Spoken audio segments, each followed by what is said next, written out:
नमस्कार, आप देख रहे हैं सुहाना सफ़र। देखिए राजस्थान से जुड़ी खबरें और योजनाएं 5 मिनट के इस वीडियो में पूरे 41 जिलों के साथ। कौन सी खबर आपको अच्छी लगी कमेंट करें और आप किस जिले से देख रहे हैं ये भी लिखना ना भूलें। शुरुआत करते हैं बड़ी खबर से। एलपीजी गैस संकट का असर, लकड़ी बाजार में उछाल, एक हफ्ते में दाम लगभग 2 गुने। जयपुर ग्रामीण के बस्सी, चाकसू और जमवारामगढ़ उपखंड सहित पूरे जयपुर जिले में एलपीजी गैस की किल्लत अब केवल घरेलू परेशानी तक सीमित नहीं रही, इसका असर पर्यावरण पर भी पड़ने लगा है।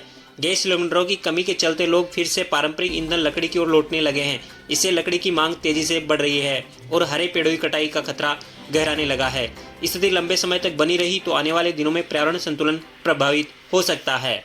प्रदेश की अगली बड़ी खबर, रेगिस्तान में हरियाली का चमत्कार, ग्रीन वीरों ने खड़ा किया 40,000 पेड़ों का जंगल।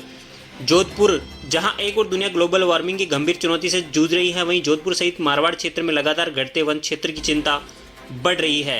राज्य की राज्य वन नीति 2010 के तहत 20% हरियाली का लक्ष्य अब दूर नहीं नजर आ रहा, क्योंकि 22,000 वर्ग किमी क्षेत्र में विशाल भूभाग में हरियाली महज 1.5% से भी कम रह चुकी है। इस निराशा के बीच उम्मीद की हरियाली भी अंकुरित हो रही है। हरियाणा राजस्थान अभियान के तहत प्रेरित होकर जोधपुर के ग्रीन वीरों ने सूखी बंजर पहाड़ियों को हरियाली में बदलते हुए करीब 40,000 पेड़ों का विशाल जंगल खड़ा कर दिया। विश्व वानिकी दिवस पर उनकी यह प्रेरक पहल पर्यावरण संरक्षण की दिशा में एक नई मिसाल बनकर उभरी है। प्रदेश की अगली बड़ी खबर, यूपी के मथुरा में फरसा वाले बाबा की मौत, मामले में नया मोड़, सामने आया हैरान करने वाला राजस्थान कनेक्शन। उत्तर प्रदेश के मथुरा जिले में प्रसिद्ध गोरक्षक साधु चंद्रशेखर उर्फ फरसा वाले बाबा की मौत के बाद भारी बवाल खड़ा हो गया। इस घटना में राजस्थान पंजीकरण संख्या वाले एक ट्रक के शामिल होने और गोवंश तस्करी की अफवाह ने उग्र भीड़ को सड़कों पर उतार दिया। हालांकि मथुरा पुलिस ने स्पष्ट किया है कि हत्या या तस्करी का मामला नहीं, बल्कि कोहरे के कारण हुआ एक दर्दनाक हादसा था। प्रदेश की अगली बड़ी खबर, परिवहन विभाग की सख्ती, टैक्स नहीं भरा तो संपत्ति कुर्क, बैंक खाते भी होंगे सीज।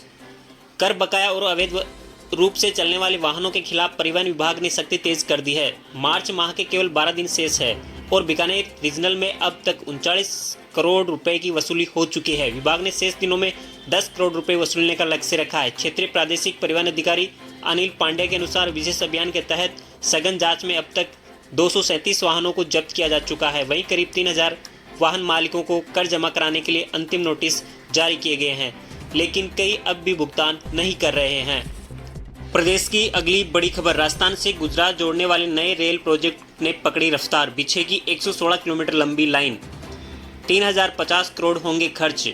आबू रोड तारंगा हिल अंबाजी आबू रोड नई रेल परियोजना का कार्य तीव्र गति से चल रहा है। वर्तमान में earthwork, station building, road under bridge, tunnel बनाई जा रही है। इंजीनियरिंग शाखाओं के अधिकारी और कर्मचारी प्रधानमंत्री नरेंद्र मोदी की इस ड्रीम परियोजना का कार्य तय समय सीमा में धरातल पर लाने में जुटे हुए हैं।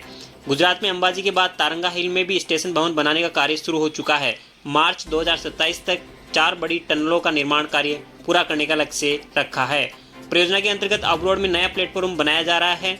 116.65 किलोमीटर लंबी रेल लाइन परियोजना पर करीब 30 अरब 50 करोड़ रुपए खर्च होंगे।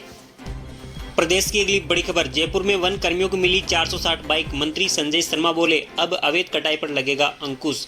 अंतर्राष्ट्रीय वन दिवस पर वन मंत्री संजय शर्मा ने वन विभाग के कर्मचारियों के लिए 460 नई मोटरसाइकिलों को हरी झंडी दिखाकर रवाना किया। ये बाइकें उन वन कर्मियों को आवंटित की गई जो वनों में गश्त करने का कार्य करते हैं।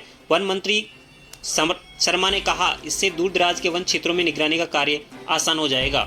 प्रदेश की अगली बड़ी खबर, मौसम को लेकर, जैसलमेर श्रीगंगानगर में बारिश, 8 जिलों में सर्दी लौटी। राजस्थान में शनिवार दोपहर बाद जैसलमेर श्रीगंगानगर में बरसात हुई। इससे पहले वेस्टर्न डिस्टर्बेंस के असर से शुक्रवार को जयपुर समेत कई जिलों में बारिश हुई। बारिश, ओलावृष्टि के साथ ठंडी हवा चली। कई शहरों में तापमान 2 से 4 डिग्री तक गिर गया। मौसम विज्ञान केंद्र जयपुर ने राज्य में अब रविवार से मौसम साफ रहने और तापमान में धीरे धीरे बढ़ोतरी होने के साथ साथ एक बार फिर गर्मी बढ़ने की संभावना जताई है। प्रदेश की अगली बड़ी खबर, सरकारी स्कूल में बच्चों पर गिरा पंखा, कलेक्टर एसपी से मांगी रिपोर्ट। बाड़मेर की सरकारी स्कूल के क्लासरूम में पंखा गिरने के मामले में मानव अधिकार आयोग ने संज्ञान लेते हुए जिला कलेक्टर और एसपी से 2 सप्ताह में विस्तृत रिपोर्ट मांगी है।